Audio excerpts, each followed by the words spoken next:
حضور صلی اللہ علیہ وسلم کی ہر سنت سے، ہر ادا سے محبت، ہر ادا سے محبت.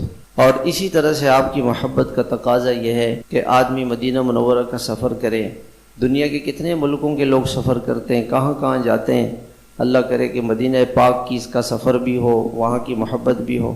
آپ علیہ السلام نے فرمایا من زار قبری وجبت لہو شفاعتی، جو میرے مدینے میں آ کے میرے قبر کی زیارت کرے گا اور مجھے سلام کرے گا، میں اس کی سفارش قیامت کے دن ضرور کروں. اور فرمایا من زارنی بعد حیاتی، من زارنی بعد وفاتی فکأنما زارنی فی حیاتی، جو دنیا سے، میرے دنیا سے جانے کے بعد مدینہ آئے گا وہ ایسا ہے گویا کہ دنیا میں مجھ سے ملنے آیا ہے.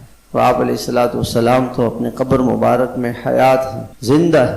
فرمایا جو دور سے درود شریف پڑھے گا میں درود شریف سنوں گا، اور جو قریب میں آ کے درود شریف پڑھے گا اور سلام کرے گا میں اس کے سلام کو سنتا ہوں اور میں اس کو جواب دیتا ہوں. کتنی بڑی بات ہے کہ حضور صلی اللہ علیہ وسلم پر درود شریف اگر آدمی پڑھے تو ایک درود شریف پر اللہ کی 10 رحمتیں نازل ہیں اور 10 نیکیاں لکھی جاتی ہیں اور 10 گناہ معاف ہوتے ہیں. یہ تو ہے اپنی جگہ پہ.